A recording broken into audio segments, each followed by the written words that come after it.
And so obviously I like this racket, but it doesn't mean that it's gonna be a 10 out of 10.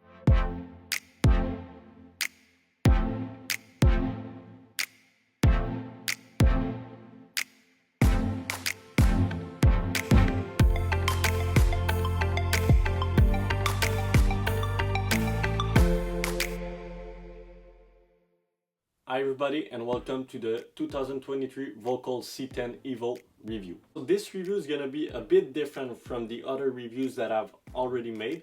This racket is my racket of choice. It's a racket that I'm playing since I would say November of 2022. And so obviously I like this racket, but it doesn't mean that it's gonna be a 10 out of 10 for the rating. I'm gonna be completely honest with you, and you know, it may not be my favorite racket that I've reviewed so far.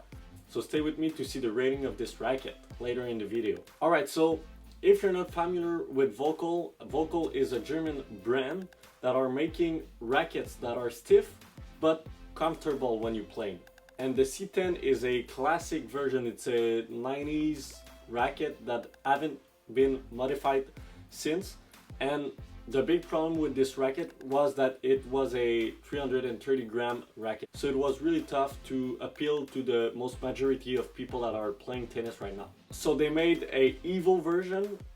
It's a 310 gram racket, but with the same spec of the C10 Classic. So a 98 square inch head size, 16 by 19 pattern, but with the classic 21 millimeters beam that I love so much. So I know what you're thinking. Alright, so this is a 21 millimeters beam meant for control. It's gonna be a tough racket to play with.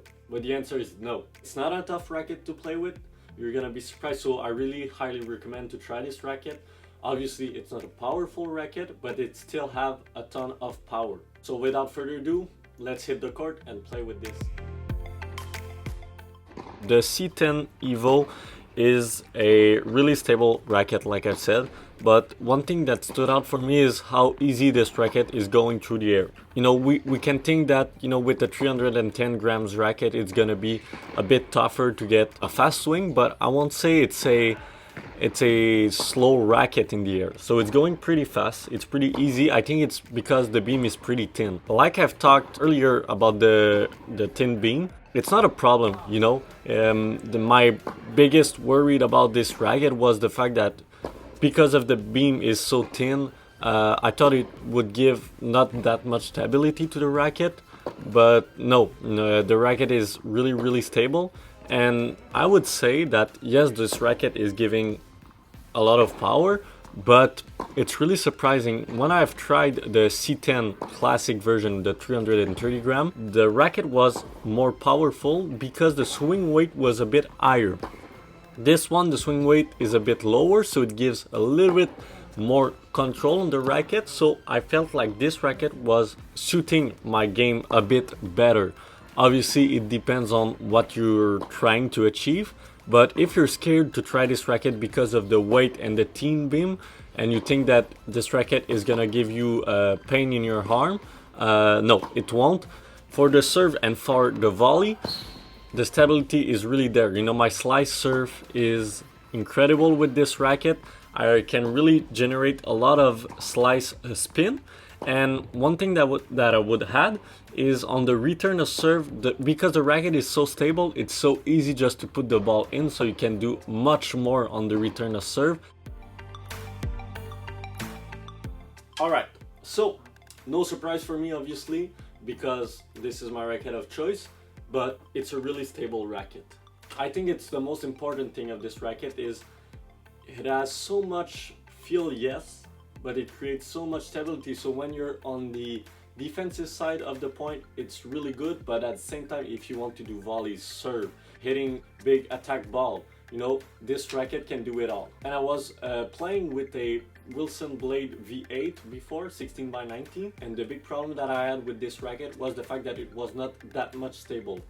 So when I switched to those rackets, it was incredible. My serve was a lot better, like I've said, and everything in the defensive side of a rally was a lot better.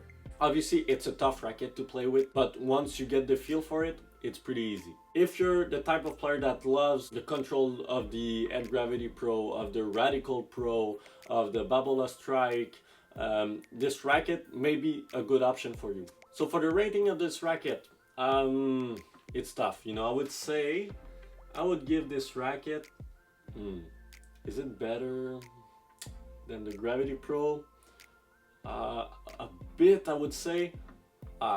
It's really tough. You know, I would give it this racket an 8.5 out of 10.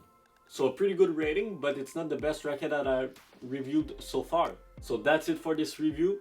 Don't forget to comment, to like, and to subscribe. Thanks to Racquetville. Those are not demo racket, obviously. Those are my racket, but I bought the racket from them. So thank you. See you next time. Bye bye.